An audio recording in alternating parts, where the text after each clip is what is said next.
باب الإحرام وإذا أراد الإحرام اغتسل أو توضأ والغسل أفضل لما روي أنه عليه السلام اغتسل لإحرامه إلا أنه للتنظيف حتى تؤمر به الحائض وإن لم يقع فرضا عنها فيقوم الوضوء مقامه كما في الجمعة لكن الغسل أفضل لأن معنى النظافة فيه أتم ولأنه عليه السلام اختاره.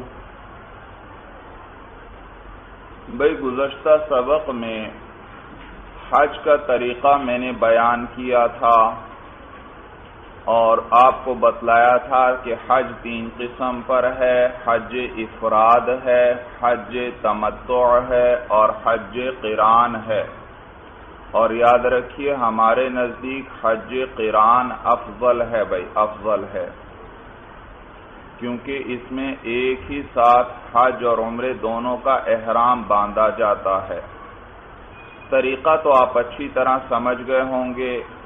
ایک دفعہ پھر تینوں حج جو ہیں ان کو میں الگ الگ بیان کر دیتا ہوں مختصراً بھائی، تاکہ خوب اچھی طرح ذہن نشین ہو جائیں. اس کے بعد پھر آگے صرف کتاب کے اندر نفس ترجمہ ہی ہے، وہ انشاءاللہ ہم جلدی جلدی کرتے جائیں گے اور تفصیل جب آپ کے ذہن میں ہوگی پھر اس کا سمجھنا مشکل نہیں ہے بھائی.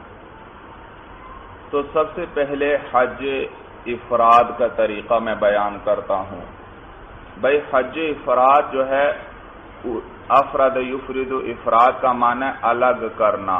تو حج افراد جو ہے اس میں الگ یعنی صرف حج کا احرام باندھا جاتا ہے.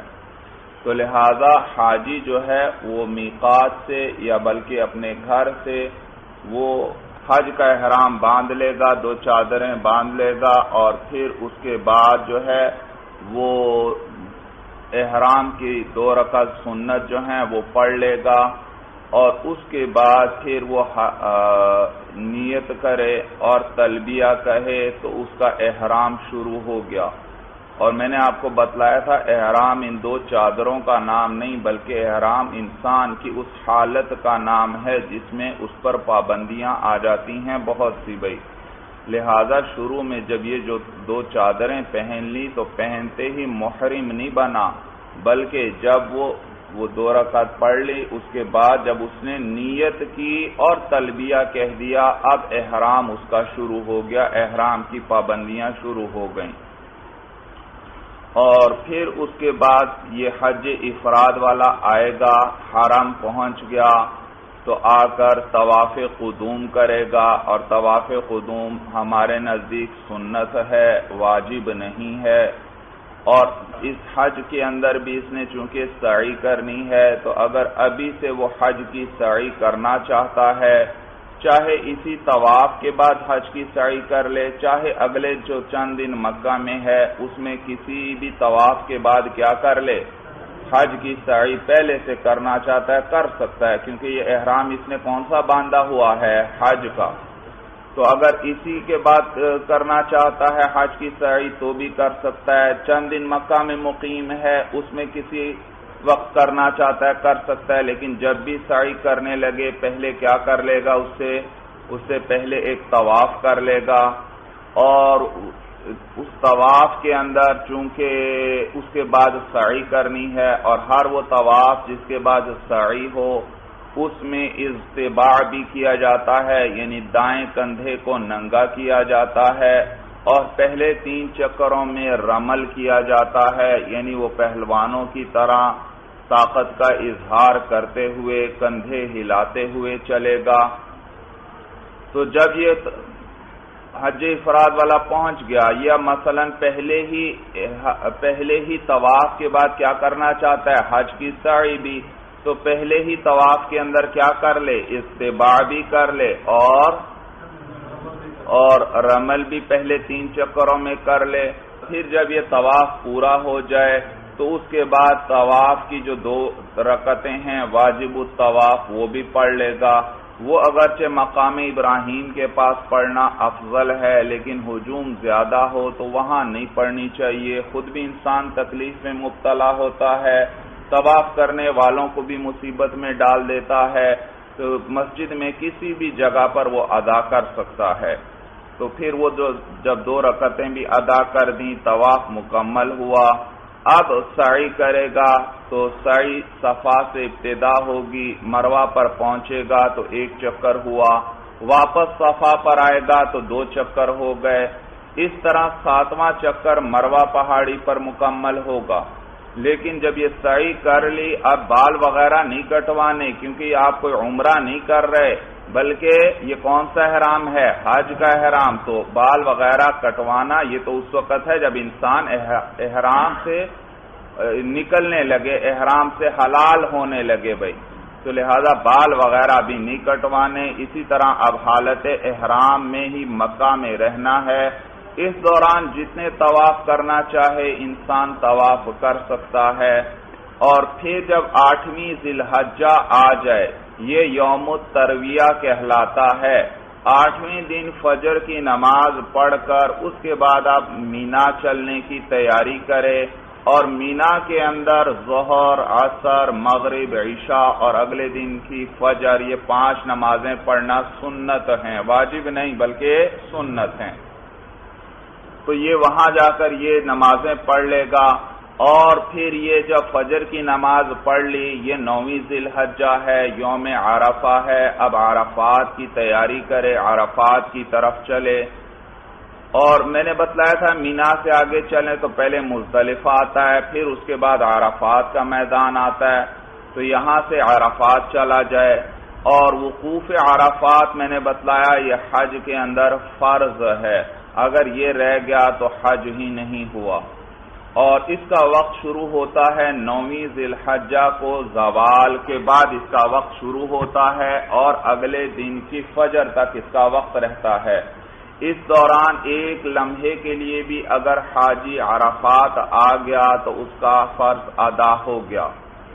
اور میں نے بتلایا کہ یہ بڑی ہی دعاؤں کی قبولیت کا وقت ہے، اور اس میں پھر انسان وہ وقوف عرفہ کرتا ہے، اللہ کے سامنے کھڑا ہو جائے، دعائیں کرے، ذکر کرے، روئے گڑ گڑائے اللہ کے سامنے، جتنی زیادہ سے زیادہ دعائیں کر لے اتنا ہی اچھا ہے۔ اس کے بعد جب سورج غروب ہو جائے تو اب عرفات سے واپس چلنا ہے اور رات مزدلفہ میں گزارنی ہے، لیکن عرفات سے سورج غروب ہونے کے بعد نکلنا ہے، اگر پہلے نکل آیا تو دم واجب ہوگا، البتہ فرض ادا ہو چکا ہے بھائی، بات سمجھ میں آ گئی، تو غروب آفتاب کے بعد چلے گا۔ اور ہاں یہ بات تو رہ گئی کہ عرفات کے اندر ظہر اور عصر کی نماز اکٹھی باجماعت ادا کی جاتی ہے، لیکن شرط یہ ہے کہ امام کیا ہو کہ امام المسلمین یا اس کا نائب یا اس کی طرف سے مقرر کیا ہوا آدمی جو ہے وہ نماز پڑھائے، اور نیز جماعت بھی ہو، اور تیسری شرط یہ کہ احرام بھی ہو بھائی۔ اور میں نے یہ بھی بتلا دیا کہ امام جو ہے مسافر ہونا چاہیے، کیونکہ یہاں وہ پڑھاتے ہی 2 رکعت ہیں، تو اگر مسافر ہے تو پھر تو ٹھیک ہے، قصر کرنا ٹھیک ہوگا، اور اگر مسافر نہیں تو قصر صحیح نہیں۔ اور پھر اس کے بعد جب سورج غروب ہو گیا، اب واپس چل پڑے، تو مغرب کی نماز عرفات میں نہیں پڑھنی، راستے میں بھی نہیں پڑھنی، بلکہ مغرب کی نماز مزدلفہ پہنچ کر پڑھیں گے بھائی۔ وہاں پھر ایک اذان اور ایک اقامت کے ساتھ مغرب اور عشاء کی نماز باجماعت وہاں ادا کی جاتی ہے۔ یہ رات یہاں گزاری جائے گی، اور عند الاحناف یہ رات یہاں گزارنا واجب ہے، اگر چھوٹ گیا یہ واجب تو دم لازم آئے گا۔ پھر جب فجر طلوع ہو جائے تو کچھ دیر وقوف کرے، دعائیں وغیرہ کر لے، ذکر کر لے، اور پھر اس کے بعد سورج طلوع ہونے سے پہلے مینا چل پڑے اور مینا آ جائے۔ یہ 10ویں ذی الحجہ ہے اور عید کا دن ہے۔ آج کے دن حج افراد کرنے والے نے صرف رمی جمرات کرنی ہے، اور وہ بھی صرف جمرہ کبریٰ جو ہے اس کو 7 کنکریاں مارنی ہیں بھائی، جمرہ کبریٰ۔ اور پھر اس کے بعد قربانی کرنا چاہے تو اچھی بات ہے، لیکن اس پر واجب نہیں ہے، نہیں کرنا چاہتا اس کی مرضی ہے۔ تو یہ جب رمی جمرات کر لے، قربانی اگر کرنا چاہتا ہے وہ بھی کر لے، اور پھر اس کے بعد اب یہ بال کٹوا لے گا یا بال منڈوا لے گا اور احرام اتار دے گا۔ احرام کی ساری پابندیاں ختم، صرف ایک پابندی ابھی بھی باقی ہے کہ بیوی سے صحبت نہیں کر سکتا۔ وہ جب طواف زیارت کر لے گا تب وہ پابندی بھی ختم ہو جائے گی۔ اور طواف زیارت آج عید کا دن ہے، چاہے تو آج ہی کر لے، چاہے اگلے عید کے 2 دن جو ہیں ان کے اندر کر لے، تو 3 دنوں کے اندر طواف زیارت کرنا واجب ہے۔ اس میں پھر وہ طواف زیارت کر لے تو پھر وہ پابندی بھی ختم ہو جائے گی۔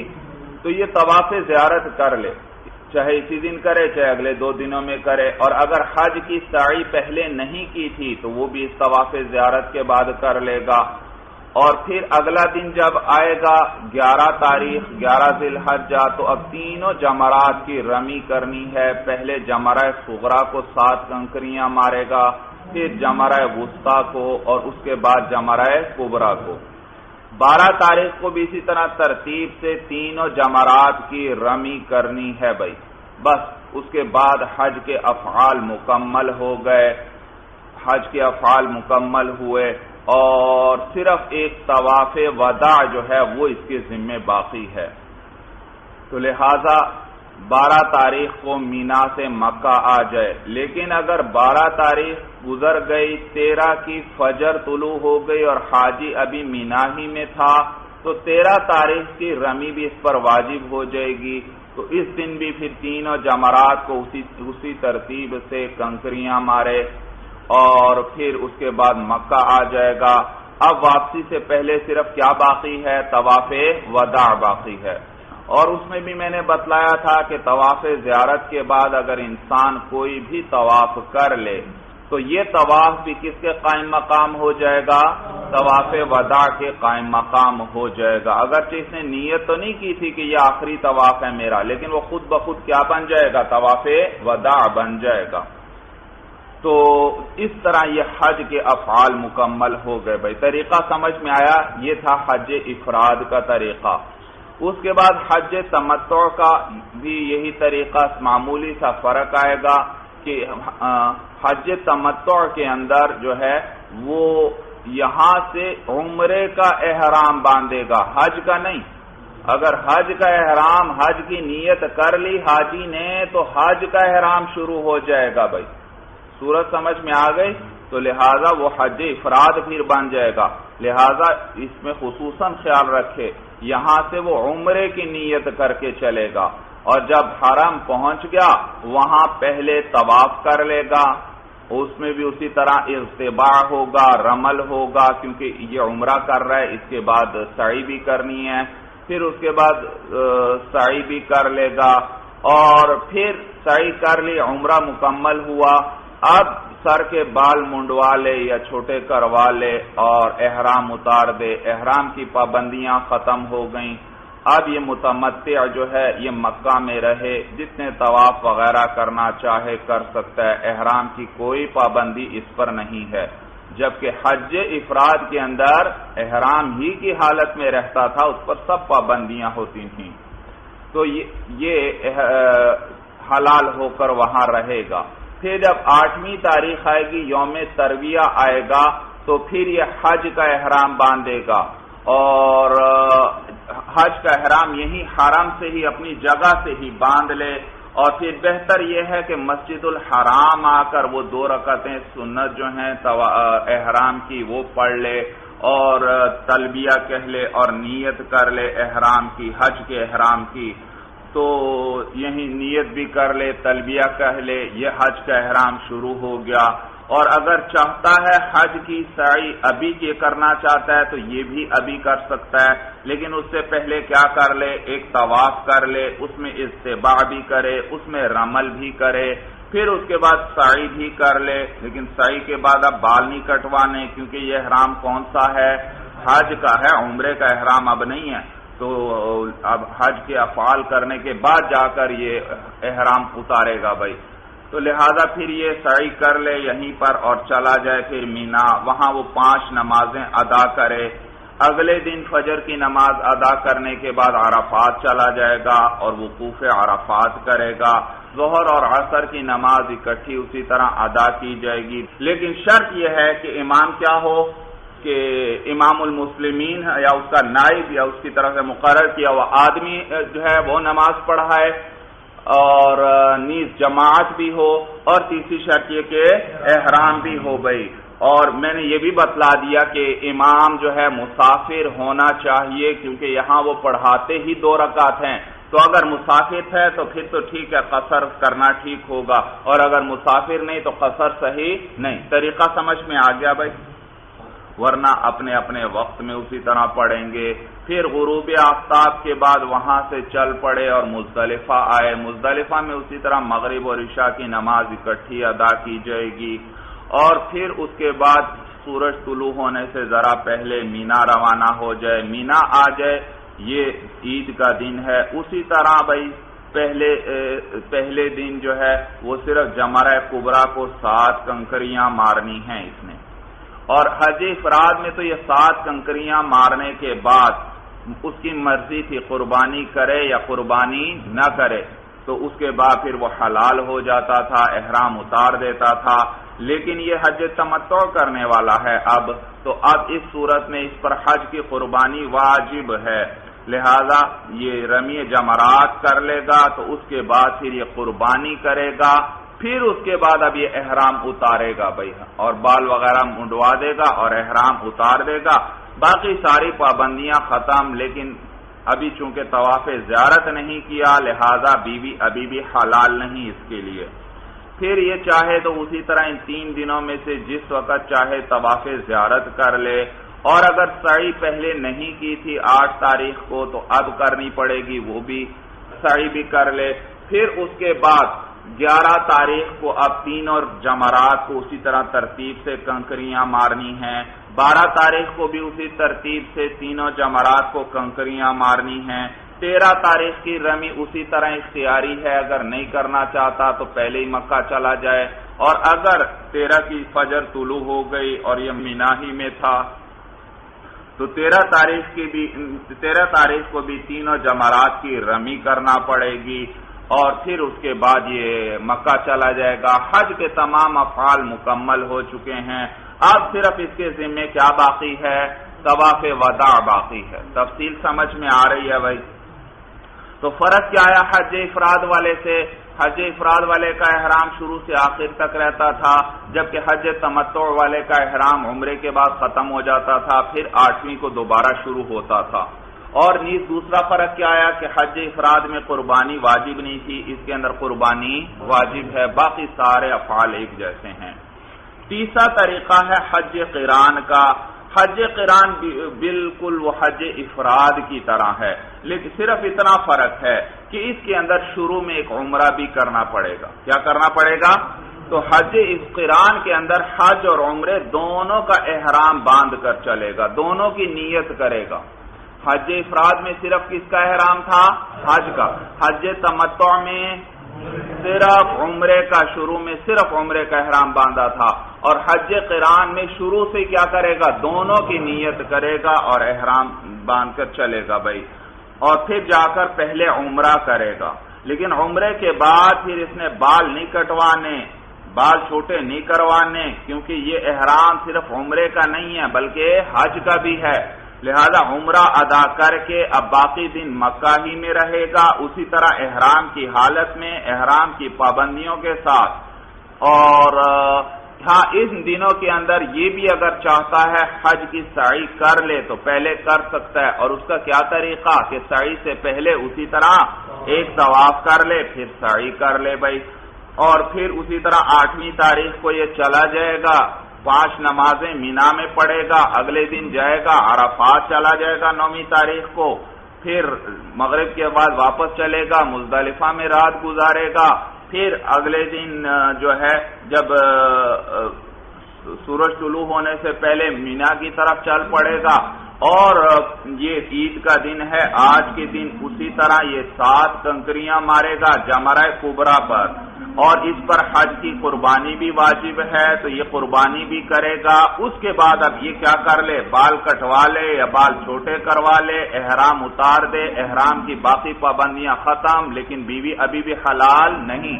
پھر جائے گا طواف زیارت، ان 3 دنوں میں جب چاہے کر لے، اگر حج کی سعی پہلے نہیں کی تھی وہ بھی اس کے بعد کر لے، اور پھر اس کے بعد اگلے دن جو ہے 11 تاریخ کو تینوں جمرات کی رمی کرے گا، 12 تاریخ کو بھی تینوں جمرات کی رمی کرے گا، 13 تاریخ کی رمی اسی طرح اختیاری ہے، نہیں کرنا چاہتا تو پہلے ہی چلا جائے مکہ، اگر 13 کی فجر طلوع ہو گئی مینا ہی میں تھا تو 13 تاریخ کو بھی تینوں جمرات کی رمی کر لے گا، اور پھر اس کے بعد جو ہے اب حج کے تمام افعال پورے ہو چکے ہیں، صرف اس کے ذمے کیا باقی ہے، طواف وداع باقی ہے۔ بھائی تفصیل سمجھ میں آ گئی بھائی؟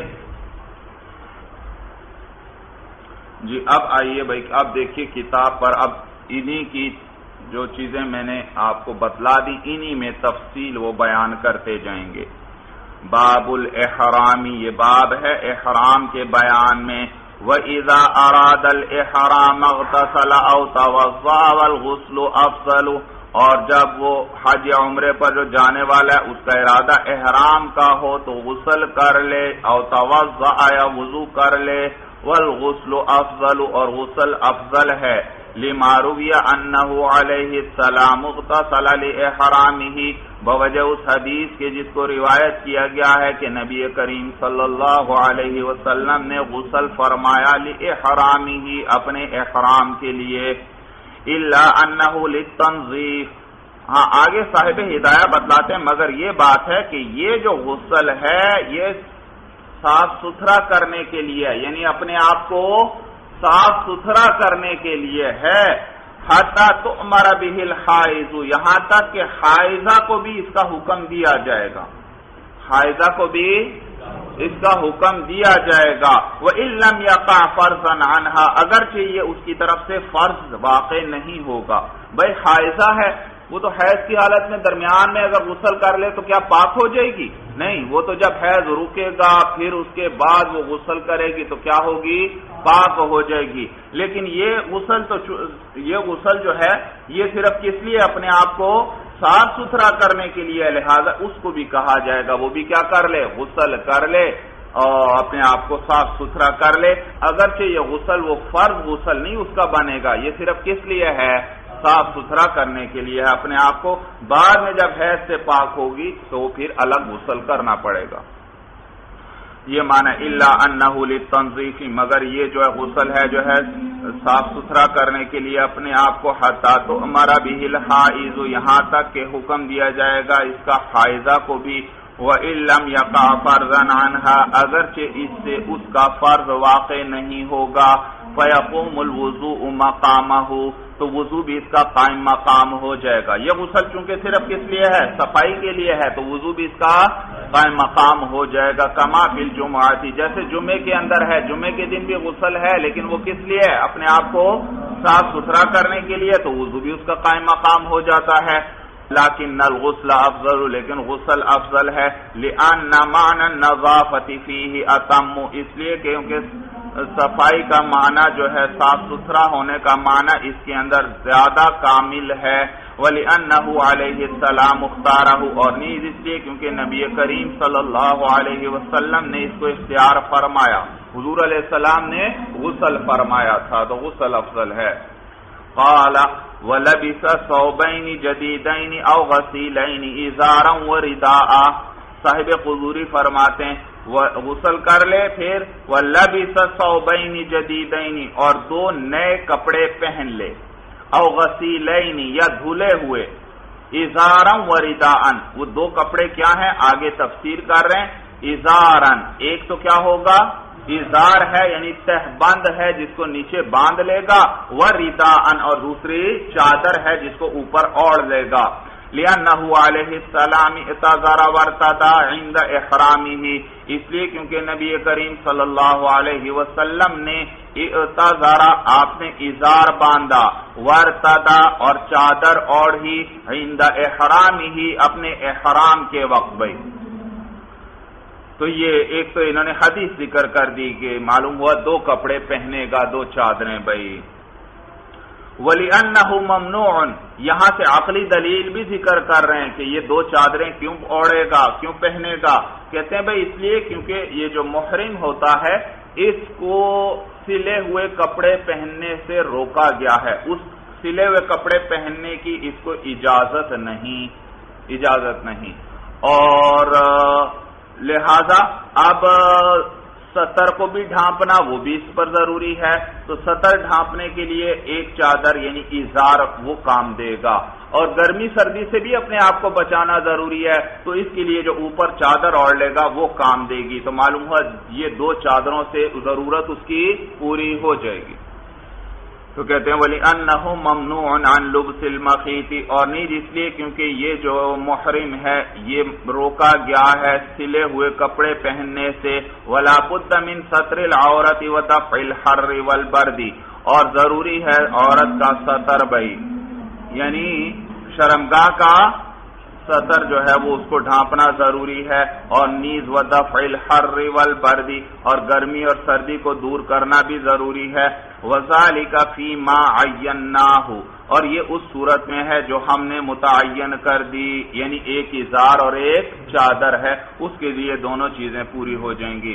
وَالْجَدِيدُ أَفْضَلُ، اور نئے کپڑے جو ہیں وہ افضل ہیں، لِأَنَّهُ أَقْرَبُ إِلَى الطَّهَارَةِ، اس لیے کیونکہ وہ طہارت کے زیادہ قریب ہیں. نئے کپڑے ہوں گے ان کو تو کبھی نجاست لگی نہیں ہے، تو لہذا وہ طہارت کے زیادہ قریب ہیں. قال صاحب قدوری فرماتے ہیں وَمَسْطَ طِيبًا إِنْ كَانَ لَهُ، اور خوشبو لگا لے اگر اس کے پاس ہو، اگر اس محرم کے پاس کیا ہو، خوشبو ہو تو خوشبو لگا لے. بھئی یاد رکھیے احرام کی حالت میں خوشبو لگانا بلکہ خوشبو والی کوئی چیز استعمال کرنا بھی منع ہے، لیکن ابھی احرام شروع ہی نہیں ہوا. بے شک اس نے دو چادریں اوڑھ لی ہیں، لیکن کیا احرام ان دو چادروں کا نام ہے؟ نہیں، احرام تو اس حالت کا نام ہے جب نیت کر کے تلبیہ پڑھ لے گا اور پھر وہ حالت شروع ہو جائے گی. تو یہ ابھی بھی محرم نہیں بنا، لہذا کیا کر لے، خوشبو لگا لے. بعد میں اب جتنے دن آئیں گے آگے حج کے اختتام تک خوشبو وغیرہ لگانے کی اجازت نہیں بھائی، خوشبو لگانے کی اجازت نہیں، تو لہذا اب خوشبو لگا لے. تو کہتے ہیں وَمَسْطَ طِيبًا إِنْ كَانَ لَهُ، اور خوشبو لگا لے اگر اس کے پاس ہو. وعن محمد رحمہ اللہ انہ یکرہ اذا تطیب بما یبقى عینہ بعد الاحرام. امام محمد رحمہ اللہ فرماتے ہیں ایسی خوشبو لگانا مکروہ ہے جس کا جسم ہو، یعنی کوئی گاڑی قسم کی خوشبو بدن وغیرہ پر لگانا جس کا جسم بعد میں بھی باقی رہتا ہے، کوئی گاڑی قسم. ایک تو خوشبو ہم جو عام استعمال کرتے ہیں بھائی اس کا تو کوئی جسم نہیں ہوتا، سمجھ میں آیا بھائی، یہ تو پانی کی طرح ہے اور ختم ہو جاتی ہے. لیکن پہلے معلوم ہوا پہلے جو تھے کئی قسم کی خوشبوئیں ہوتی تھیں، بعض خوشبوؤں کا باقاعدہ جسم ہوتا تھا، یعنی بدن پر وہ لگی ہوئی ہوتی تھیں. ہاں جیسے کوئی بھی چیز جسم پر جو رہ جائے نظر آئے بھائی لگی ہوئی ہے، یہ جسم کے اوپر ہے، لگی ہوئی ہے باقاعدہ. تو امام محمد رحمہ اللہ فرماتے ہیں ایسی خوشبو لگانا جس کا جسم ہو باقاعدہ نظر آئے، بعد میں بھی جسم پر لگی ہوئی اس کا بدن اس کی ذات اس خوشبو کی باقی رہتی ہے، تو اس طرح کی خوشبو لگانا مکروہ ہے بھائی.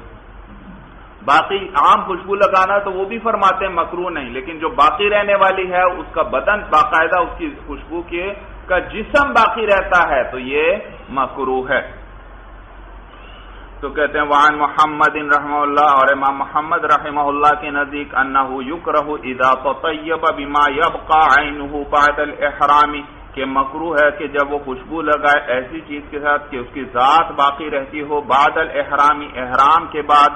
وهو قول مالک وشافعی رحمہم اللہ تعالی، اور یہی قول ہے امام مالک اور امام شافعی رحمہم اللہ کا بھی، لِأَنَّهُ مُنْتَفِعٌ بِالطِّيبِ بَعْدَ الْإِحْرَامِ، اس لیے کیونکہ یہ شخص نفع اٹھانے والا ہے خوشبو کا احرام کے بعد، اور احرام کے بعد تو خوشبو کا نفع اٹھانے سے منع کیا گیا ہے، اور اس صورت میں یہ احرام کی حالت میں احرام کے بعد خوشبو سے نفع اٹھانے والا ہے، اس لیے مکروہ ہے۔ اس لیے کیا ہے بھئی، ہونا تو ناجائز چاہیے، لیکن چونکہ پہلے لگایا تھا اس وجہ سے ناجائز تو نہیں کہا گیا، بلکہ صرف کیا کہا گیا، مکروہ کہا گیا۔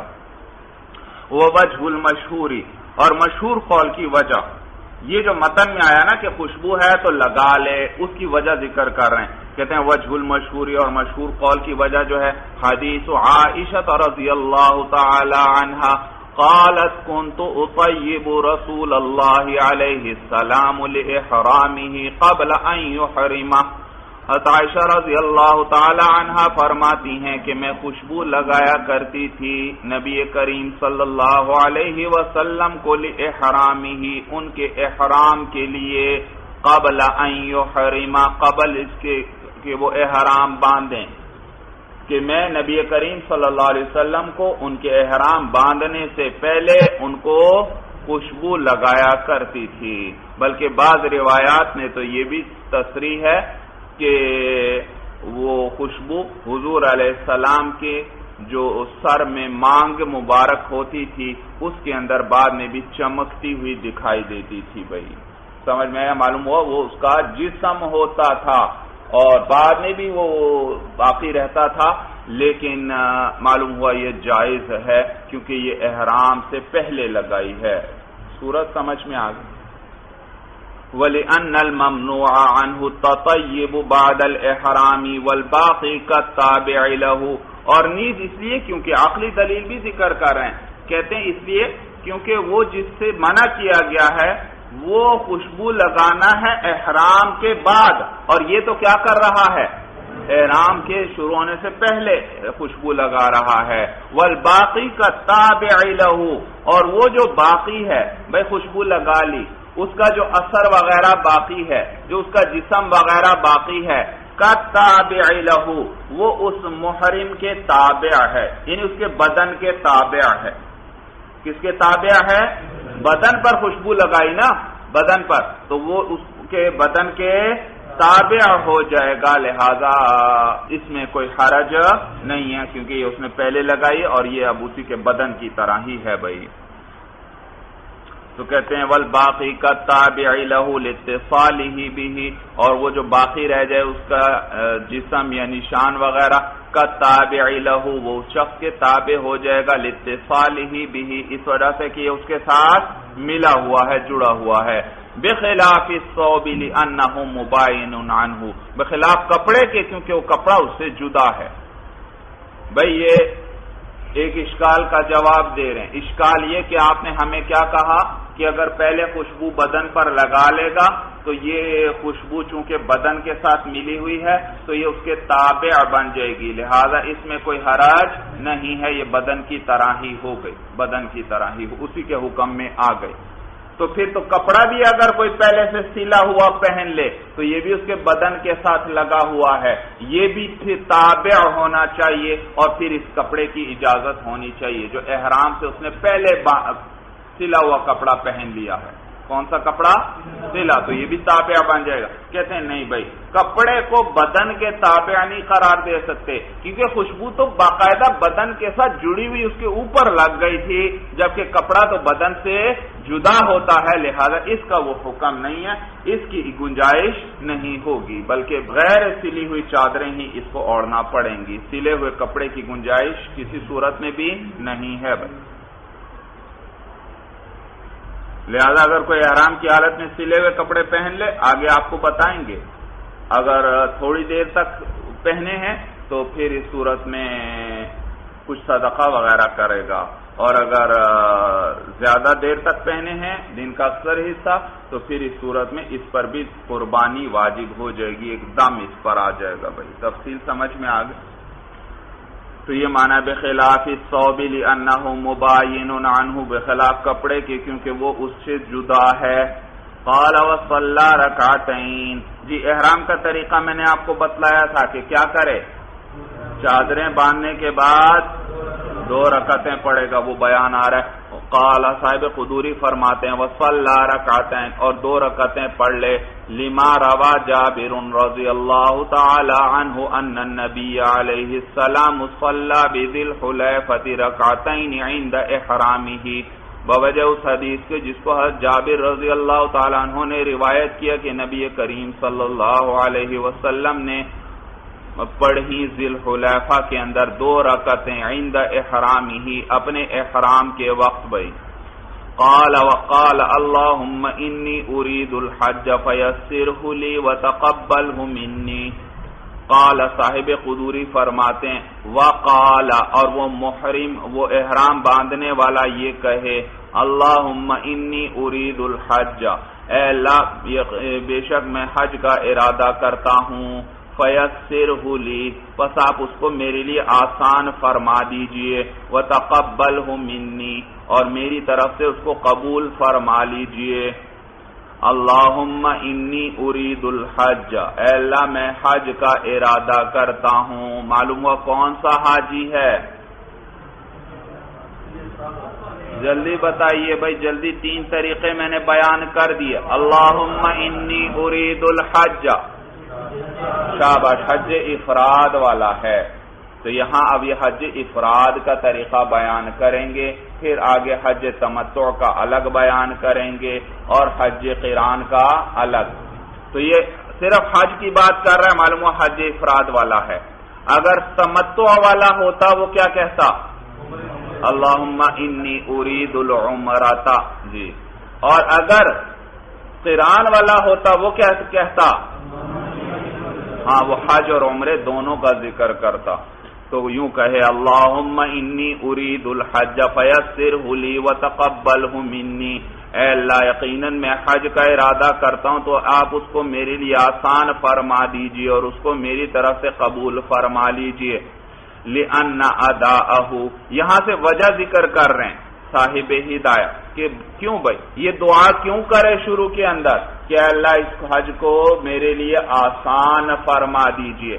کہتے ہیں بھائی اس لیے کیونکہ حج بڑا مشقت والا کام ہے، لہذا دعا کر لے اللہ سے کہ اللہ اس کے لیے آسان فرما دے، کیونکہ ایک بڑا طویل سفر کر کے جانا ہے اور ایک جگہ پر نہیں فعل ادا کرنے، طواف بھی کرنا ہے، سعی بھی کرنی ہے، عرفات بھی جانا ہے، مزدلفہ بھی جانا ہے، مینا بھی آنا ہے، رمی جمرات بھی کرنی ہے، قربانی بھی کرنی ہے اور طواف زیارت بھی کرنا ہے، اور ایک ایک عمل ان میں سے موت کی طرح ہے، لاکھوں انسانوں کا مجمع ہوتا ہے کہ کتنی مشقت ہوتی ہے اسے لفظوں میں بیان نہیں کیا جا سکتا۔ آج کل اتنی سہولیات ہو گئیں لیکن اس کے باوجود حج کے اندر قدم قدم پر انتہا درجے کی مشقت کا سامنا کرنا پڑتا ہے۔ اگرچہ پہلے کی بنسبت تو بہت آسانیاں ہو گئیں لیکن پھر بھی انسان ہے، کمزور ہے، اور جب خصوصاً لاکھوں کا مجمع ہو تو پھر بہت ہی زیادہ ہر کام میں بہت زیادہ مشقت ہو جاتی ہے۔ بات سمجھ میں آ گئی؟ تو لہذا دعا کر لے، تو یہی بات ذکر کر رہے ہیں، کہتے ہیں لِأَنَّ أَدَاءَهُ فِي أَزْمِنَةٍ مُتَفَرِّقَةٍ وَأَمَاكِنَ مُتَبَايِنَةٍ، اس لیے کیونکہ اس حج کی ادائیگی مختلف زمانوں میں ہوگی، مختلف دنوں کے اندر ہے، یعنی مختلف زمانوں سے کیا مراد ہے؟ مختلف دنوں میں ہے، وَأَمَاكِنَ مُتَبَايِنَةٍ، اور مختلف جگہوں کے اندر ہے، ایک ہی جگہ پر نہیں ہے بلکہ مختلف جگہوں پر ہے، فَلَا يَعْرَى عَنِ الْمَشَقَّةِ عَادَةً، تو یہ خالی نہیں ہوتا مشقت سے عام طور پر، فَيَسْأَلُ التَّيَسُّرَ، تو لہذا یہ آسانی کو، سہولت کو مانگ لے، اس کی دعا کر لے۔ وفی الصلاۃ، بھائی نماز بھی انسان پڑھتا ہے، اس میں یہ دعا نہیں مانگتا کہ اللہ نماز پڑھنے لگا ہوں میرے لیے نماز کو آسان فرما دیجئے، اس لیے کیونکہ نماز تو مختصر سی ہوتی ہے اور اس کی ادائیگی آسان ہوتی ہے، لہذا وہاں اس دعا کی حاجت نہیں ہے بھائی۔ تو کہتے ہیں وفی الصلاۃ لم یذکر مثل هذا الدعاء، اور نماز کے اندر اس جیسی دعا ذکر نہیں کی جاتی، لأن مدتها یسیرۃ، اس لیے کیونکہ نماز کی مدت یعنی اس کا وقت جو ہے وہ یسیرۃ مختصر سا ہے، تھوڑا سا ہے، واداءها عادۃ متیسر، اور اس نماز کی ادائیگی جو ہے عام طور پر متیسر، وہ آسان ہی ہوتی ہے، بھائی نماز کی ادائیگی آسان ہی ہوتی ہے۔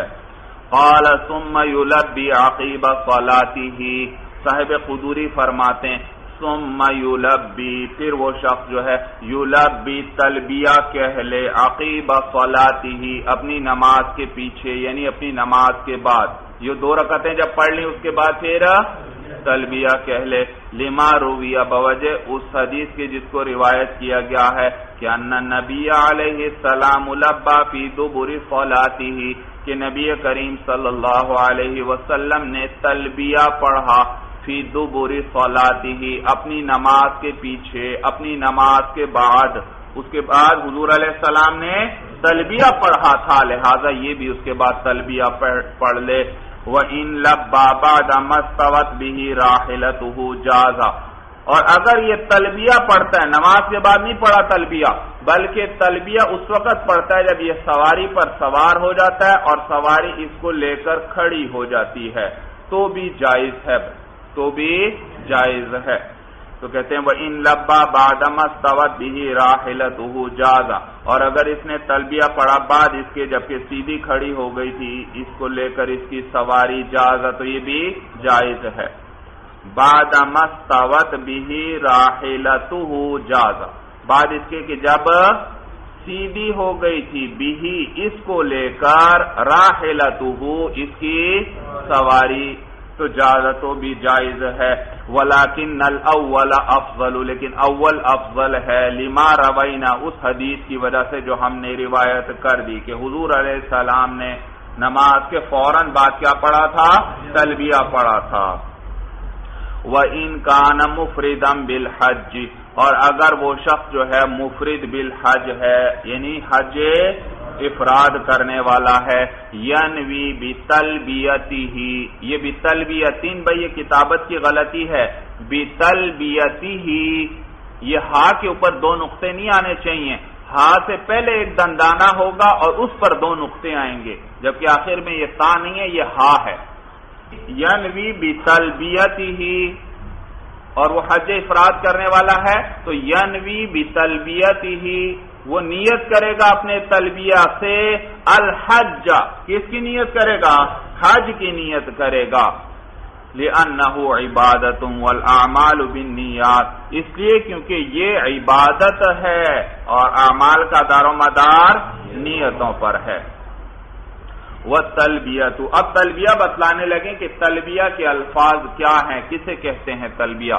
کہتے ہیں وَالتَّلْبِيَةُ أَن يَقُولَ، اور تلبیہ یہ ہے کہ یوں کہے، لبیک اللہم لبیک، لبیک لا شریک لک لبیک، ان الحمد والنعمت لک والملک لا شریک لک، یہ ہے تلبیہ بھائی۔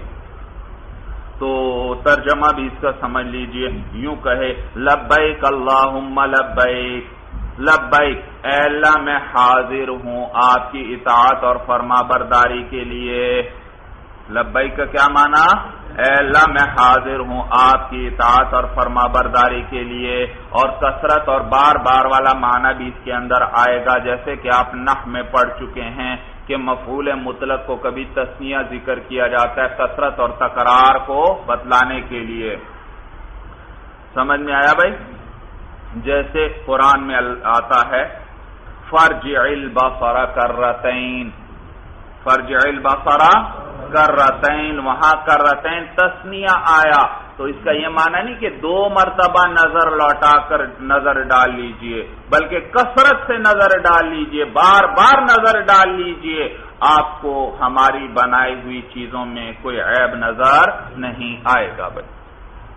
تو یہاں بھی اسی طرح ہے ان یقول، یوں کہے لبیک اللہم لبیک، اے اللہ میں بار بار آپ کی اطاعت اور فرما برداری کے لیے حاضر ہوں، اے اللہ میں کثرت سے آپ کی اطاعت اور فرما برداری کے لیے حاضر ہوں، لبیک لا شریک لک لبیک، اے اللہ میں بار بار حاضر ہوں، آپ کا کوئی شریک نہیں ہے، لبیک اے اللہ میں کثرت سے آپ کی اطاعت اور فرما برداری کے لیے حاضر ہوں، ان الحمد یقیناً حمد جو ہے ساری کی ساری حمد جو ہے ساری تعریفیں جو ہیں والنعمت اور ساری نعمتیں جو ہیں لکا وہ آپ کے لیے ہیں، یعنی آپ کی طرف سے ہی ہیں بھائی، ساری تعریفیں آپ کے لیے ہیں اور ساری نعمتیں آپ ہی کی طرف سے ہیں، آپ ہی وہ ساری نعمتیں دینے والے ہیں، والملک اور بادشاہی بھی آپ کے لیے ہے، لا شریک لک آپ کا کوئی شریک نہیں ہے۔ قولہ ان الحمد بکسر الالف لا بفتحها، یہاں سے صاحب ہدایہ یہ بتلا رہے ہیں کہ ان الحمد بکسر الالف، اس کو الف کے کسرہ کے ساتھ پڑھنا، یہ الف کے کسرہ کے ساتھ ہے، لا بفتحها الف کے فتحہ کے ساتھ نہیں ہے، یعنی ان الحمد نہیں ہے بلکہ کیا ہے ان الحمد، لیکون ابتداء تاکہ یہ ابتدا بن جائے، لا بناء بنا نہ بنے، اذ الفتحۃ صفۃ الاولی، اس لیے کیونکہ فتحہ جو ہے وہ پہلے کی صفت ہوگا۔ بھائی آپ جانتے ہیں نحو میں آپ پڑھ چکے کہ انا جو ہے نا انا یہ کلام کی ابتدا میں آتا ہے اور انا جو ہے وہ کلام کے بیچ میں آتا ہے، اس کا ماقبل سے تعلق ہوتا ہے، وہ الگ پورا کلام ہوتا ہی نہیں جب تک ماقبل کے ساتھ اس کو جوڑا نہ جائے۔ تو یہاں پر بھی یہی بتلا رہے ہیں صاحب ہدایہ کہ اس کو انا پڑھنا تاکہ یہ الگ بات بن جائے کہ اے اللہ تمام جتنی تعریفیں ہیں وہ آپ کے لیے ہیں اور تمام نعمتیں اے اللہ آپ کی طرف سے ہیں۔ اگر آپ اس کو انا پڑھیں گے تو اس کا مطلب ہے اس کا ماقبل سے تعلق ہے، سمجھ میں آیا، ماقبل سے تعلق ہے، الگ کلام نہیں۔ تو پھر اس صورت میں یہ اس معنی میں ہو جائے گا لِأَنَّ الْحَمْدَ لِأَنَّ الْحَمْدَ کہ اے اللہ میں بار بار آپ کی خدمت میں حاضر ہوں، آپ کا کوئی شریک نہیں، میں بار بار آپ کی اطاعت اور فرما برداری کے لیے حاضر ہوں، لِأَنَّ الْحَمْدَ وَالنِّعْمَةَ لَكَ وَالْمُلْكَ کیونکہ ساری تعریفیں آپ کے لیے ہیں اور ساری نعمتیں آپ کی طرف سے ہیں اور بادشاہی آپ کی ہے، اس لیے میں بار بار آپ کی خدمت میں حاضر ہوں اطاعت اور فرما برداری کے لیے۔ تو معلوم ہوا اس صورت میں یہ ماقبل کی علت بیان کر رہا ہے، کیوں حاضر ہوں بار بار آپ کی خدمت میں؟ کیونکہ تمام تعریفیں آپ کے لیے ہیں۔ صورت سمجھ میں آ رہی ہے؟ تو یہ ماقبل کی وجہ اور علت اس کے اندر بیان ہو رہی ہے، اس وجہ سے میں حاضر ہوں۔ اور افضل یہ ہے کہ اس کو عام رکھا جائے، عام رکھا جائے، ماقبل کی علت نہ بنایا جائے کہ اس وجہ سے میں حاضر ہوں، پھر تو تخصیص آ گئی بھائی، بلکہ عام رکھا جائے۔ وہاں ماقبل میں مطلقاً ذکر ہے اے اللہ میں آپ کی خدمت میں آپ کی اطاعت اور فرما برداری کے لیے بار بار حاضر ہوں، اور آگے الگ بات ہے اے اللہ تمام تعریفیں آپ کے لیے ہیں، تمام نعمتیں آپ کی طرف سے ہیں۔ تو دیکھو اب ماقبل کی یہ علت نہیں بلکہ الگ کلام ہے اور اس میں عموم ہے، کیا ہے؟ عموم ہے کہ یہ ماقبل کی علت نہیں ہے بلکہ ایک الگ کلام ہے جس میں بتلا دیا گیا کہ ساری حمدیں اللہ کے لیے ہیں، ساری نعمتیں اللہ کی طرف سے ہیں اور ساری بادشاہی کس کی ہے؟ اللہ کی ہے بھائی۔ تو اگر انا پڑھیں گے تو اس کا تعلق ماقبل سے ہوگا اور اس صورت میں اس کے اندر تخصیص آ جائے گی، علت یہ بن جائے گی اس کے لیے، سبب اور وجہ بن جائے گی، اور انا پڑھیں گے تو پھر یہ الگ کلام رہے گا اور عموم آ جائے گا کہ یہ کسی چیز کی علت نہیں بیان ہو رہی بلکہ عام کلام کیا جا رہا ہے کہ ہر حمد بس اللہ کے لیے ہے، ہر نعمت اللہ کی طرف سے ہے، ساری بادشاہی کس کی ہے؟ اللہ کی ہے۔ تو لہذا بہتر یہ ہے کہ اس کو کیا پڑھا جائے؟ ان۔ ہاں اگر انا بھی پڑھ لیں گے تو بھی جائز ہے، لیکن بہتر کیا ہے؟ ان پڑھیں بھائی۔ بات سمجھ میں آ گئی بھائی؟ تو صاحب ہدایہ فرماتے ہیں قولہ کہ ماتن کا قول جو آیا ان الحمد یہ بکسر الالف، یہ الف کے کسرہ کے ساتھ ہے، لا بفتحها یہ الف کے فتحہ کے ساتھ نہیں ہے، لیکون ابتداء لا بناء تاکہ یہ کیا بن جائے؟ ابتدا بن جائے، نیا کلام بن جائے، لا بنا ان بنا نہ بنے، یعنی کہ اس کا ماقبل کلام پر اس کی بنیاد ہو، ایسا نہ ہو۔ اذ الفتحۃ الصفۃ الاولی، اس لیے کیونکہ فتحہ جو ہوتا ہے یعنی انا جو ہوتا ہے وہ صفۃ الاولی، وہ ماقبل کی صفت ہوتا ہے۔ صفت سے وہ نحوی صفت نہیں مراد، وہ جو توابع میں سے ہے اور موصوف صفت کا اعراب ایک ہوتا ہے، یہ وہ والی صفت نہیں مراد، بلکہ صفت سے مراد ہے وہ معنی جو غیر کے ساتھ قائم ہو، جس کا غیر کے ساتھ تعلق ہو، وہ معنی جو غیر کے ساتھ قائم ہو۔ مثلا زید قائم، زید مبتدا اور قائم ہے اس کی خبر، لیکن ہم کہیں گے یہ قائم زید کی صفت ہے۔ کیا ہے؟ کس طرح؟ کیونکہ یہ قیام کس کے ساتھ ہے؟ زید ہے تو یہ قیام ہے۔ دیکھو یہ کیسا معنی ہے جو غیر کے ساتھ قائم ہے، زید ہے تو یہ قیام ہے، زید نہیں تو یہ والا قیام بھی نہیں، تو لہذا یہ صفت ہے بھائی۔ صورت سمجھ میں آگے؟ تو صفت سے کیا مراد ہے؟ وہ معنی جو غیر کے ساتھ قائم ہو بھائی، تو لہذا فتحہ پڑھیں گے تو اس صورت میں اس کا معلوم ہوا ماقبل سے تعلق ہے، اکیلا یہ کلام ہے ہی نہیں، تو ماقبل کے ساتھ یہ جڑا ہوا ہے، ایک معنی ہے جو غیر کے ساتھ جڑا ہوا ہے، اس کے ساتھ قائم ہے۔ وَهُوَ إِجَابَةٌ لِدُعَاءِ الْخَلِيلِ صَلَوَاتُ اللَّهِ عَلَيْهِ عَلَى مَا هُوَ الْمَعْرُوفُ فِي الْقِصَّةِ، اور یہ جو تلبیہ ہے ہوا إِجَابَةٌ، یہ قبول کرنا ہے، لِدُعَاءِ الْخَلِيلِ، حضرت ابراہیم خلیل اللہ جو ہیں صلوات اللہ علیہ، اللہ کی ان پر رحمتیں ہوں، ان کی دعا، ان کی جو پکار ہے، دعا کا کیا معنی؟ پکار، ان کی جو پکار ہے اس کو قبول کرنا ہے، علی ما هو المعروف فی القصۃ، بوجہ اس کے جو معروف ہے قصے کے اندر، جو واقعہ کیا ہے؟ مشہور اور معروف ہے، سب کو علم ہے بھائی۔ میں نے ذکر کیا تھا کہ بیت اللہ کے دروازے کے سامنے چند گز کے فاصلے پر ایک سنہری جالی ہے، اور اس کو کیا، یہ جگہ کون سی ہے؟ یہ مقام ابراہیم کہلاتی ہے، اور اس کے اندر وہ پتھر ہے جس پر کھڑے ہو کر ابراہیم علیہ السلام نے بیت اللہ کی تعمیر فرمائی تھی اور اس کی دیواریں اونچی کی تھیں، اور یہ پتھر جو تھا آپ کو لے کر دیواروں کے ساتھ اونچا ہوتا، جہاں اونچا ہونے کی ضرورت ہوتی، جہاں نیچے ہونے کی ضرورت ہوتی وہ نیچے آ جاتا، اور اس پتھر پر آپ کے قدموں کے نشانات ہیں۔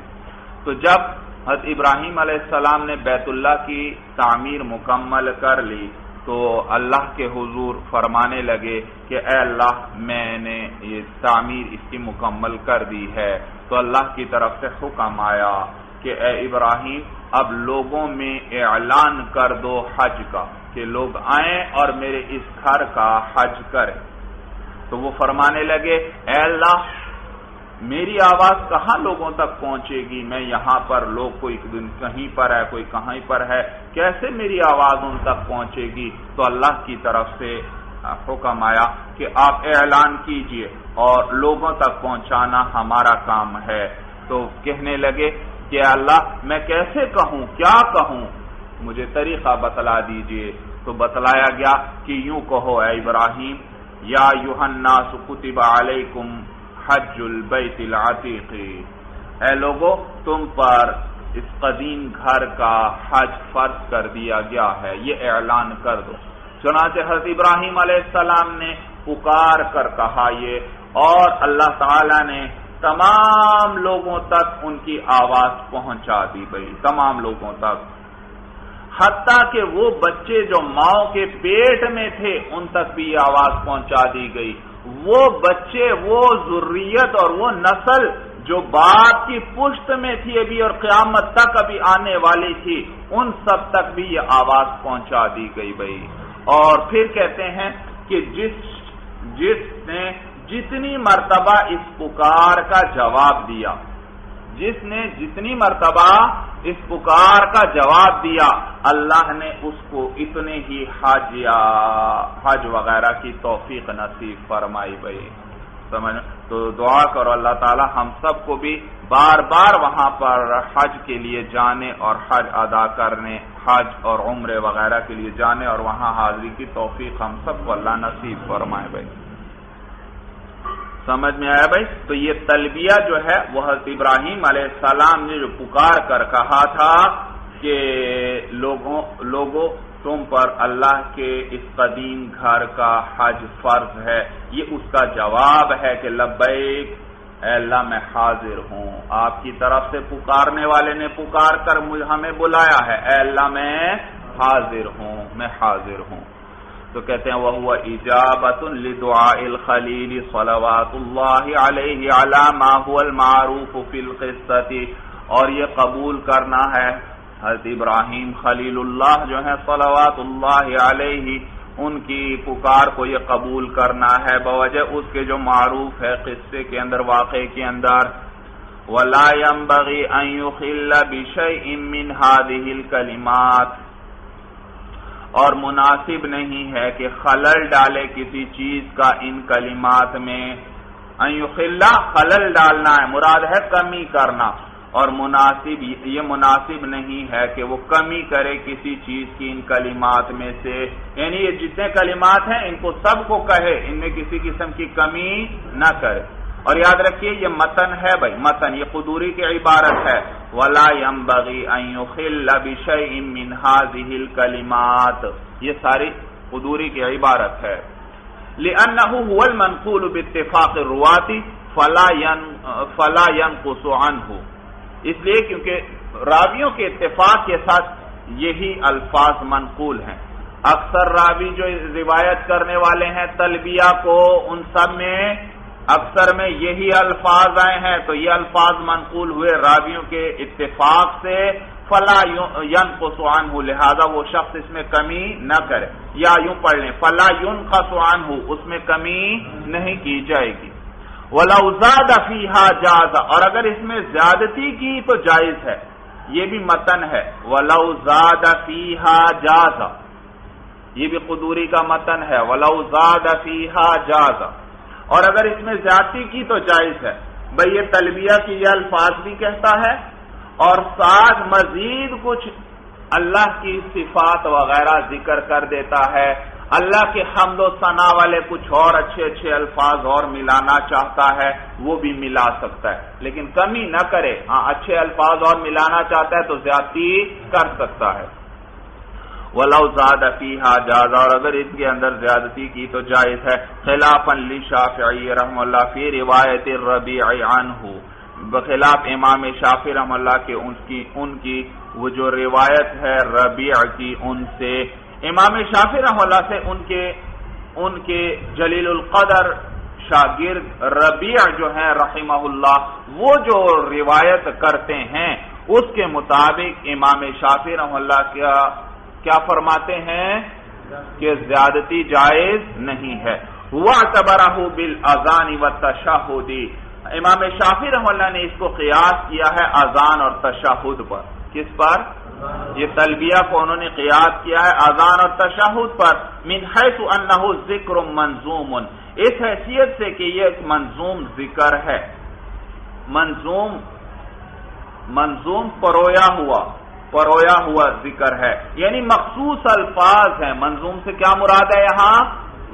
جیسے بھائی اذان کے مخصوص الفاظ ہیں اس میں کمی بیشی نہیں کی جاتی، تشہد کے مخصوص الفاظ ہیں اس میں کمی بیشی نہیں کی جاتی، اسی طرح وہ فرماتے ہیں یہ تلبیہ کے بھی مخصوص الفاظ آئے ہیں روایات میں، ان میں زیادتی نہیں کی جائے گی، ان کو اسی طرح ادا کیا جائے گا۔ دلیل سمجھ میں آ گئی؟ تو انہوں نے اس کو کس پر قیاس کیا ہے؟ اذان اور تشہد پر، من حیث انہ ذکر منظوم، اس حیثیت سے کہ ایک منظوم ذکر ہے یعنی مخصوص الفاظ والا ذکر ہے۔ وَلَنَا، اور ہماری دلیل یہ ہے کہ ان اجلاء الصحابۃ کابن مسعود وابن عمر وابی ہریرہ رضی اللہ تعالی عنہم زادوا علی المأثور، ہم کہتے ہیں کہ جلیل اجل صحابہ یعنی بڑے بڑے جو صحابہ ہیں جیسے کہ حضرت عبداللہ ابن مسعود ہیں، حضرت عبداللہ ابن عمر ہیں اور حضرت ابو ہریرہ رضی اللہ تعالی عنہم، ان جیسے جلیل القدر صحابہ جو ہیں انہوں نے زیادتی کی، انہوں نے بڑھایا علی المعصوری، کس پر؟ معصور جو منقول ہے، جو منقول الفاظ ہیں ان پر الفاظ انہوں نے بڑھائے ہیں، روایات میں وہ ذکر ہیں، تو لہذا معلوم ہوا بڑھانا الفاظ کا جائز ہے۔ وَلِأَنَّ الْمَقْصُودَ الثَّنَاءُ وَإِظْهَارُ الْعُبُودِيَّةِ فَلَا يُمْنَعُ مِنَ الزِّيَادَةِ عَلَيْهِ، اور نیز اس لیے کیونکہ تلبیہ کے ذریعے مقصود جو ہے وہ ثنا ہے، اللہ کی تعریف ہے، وَإِظْهَارُ الْعُبُودِيَّةِ اور اپنی بندگی کا اظہار ہے، فَلَا يُمْنَعُ مِنَ الزِّيَادَةِ عَلَيْهِ، لہذا منع نہیں کیا جائے گا اس پر زیادتی کرنے سے۔ اور ایسے الفاظ لاتا ہے جس میں اللہ کی اور حمد و ثنا ہے اور اپنی عاجزی اور بندگی کا اظہار ہے، تو وہ بھی جائز ہوگا، کیونکہ مقصد کیا ہے؟ اللہ کی تعریف اور اپنی بندگی کا اظہار ہے۔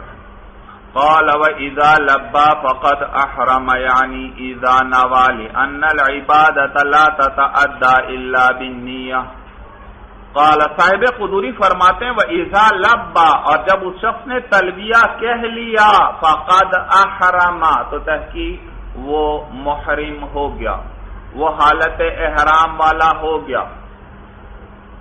وَإِذَا لَبَّى، اور جب اس نے تلبیہ کہہ دیا، فَقَدْ أَحْرَمَ، تو تحقیق اس نے احرام باندھ لیا، یعنی إِذَا نَوَى۔ صاحب ہدایہ فرما رہے ہیں وَإِذَا لَبَّى سے مراد ہے جب، یعنی إِذَا نَوَى، جب وہ نیت کر لے، یعنی تلبیہ کے ساتھ ساتھ وہ کیا کر لے؟ نیت بھی کر لے، تب وہ محرم بنے گا، کیونکہ صرف تلبیہ سے بھی محرم نہیں اور صرف نیت سے بھی محرم نہیں، دونوں ہونے چاہیے۔ اسی لیے کہا یعنی إِذَا نَوَى، کہ صاحب قدوری کی مراد یہ ہے جب وہ نیت کر لے اور پھر کیا کر لے؟ تلبیہ کہہ لے۔ لِأَنَّ الْعِبَادَةَ لَا تَتَأَدَّى إِلَّا بِالنِّيَّةِ، اس لیے کیونکہ عبادت بغیر نیت کے ادا نہیں ہوتی۔ إِلَّا أَنَّهُ لَمْ يَذْكُرْهَا، ہاں مگر یہ کہ صاحب قدوری نے نیت کو ذکر نہیں کیا۔ کس کو؟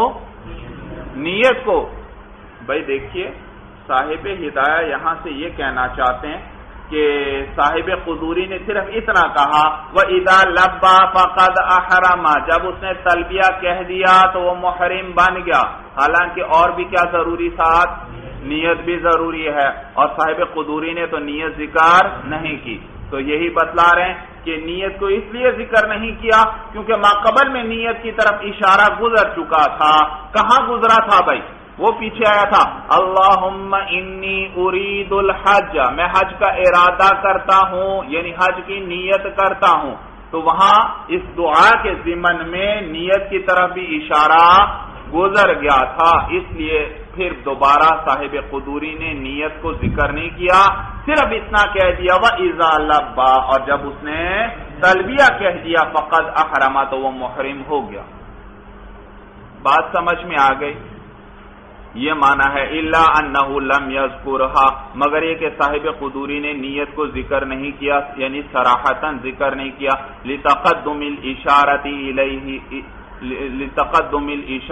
إِلَيْهَا فِي قَوْلِهِ، اس لیے کیونکہ مقدم ہو چکا تھا اشارہ اس نیت کی طرف صاحب قدوری کے اس قول میں اللہم انی ارید الحج، اس کے اندر اشارہ ہو چکا تھا۔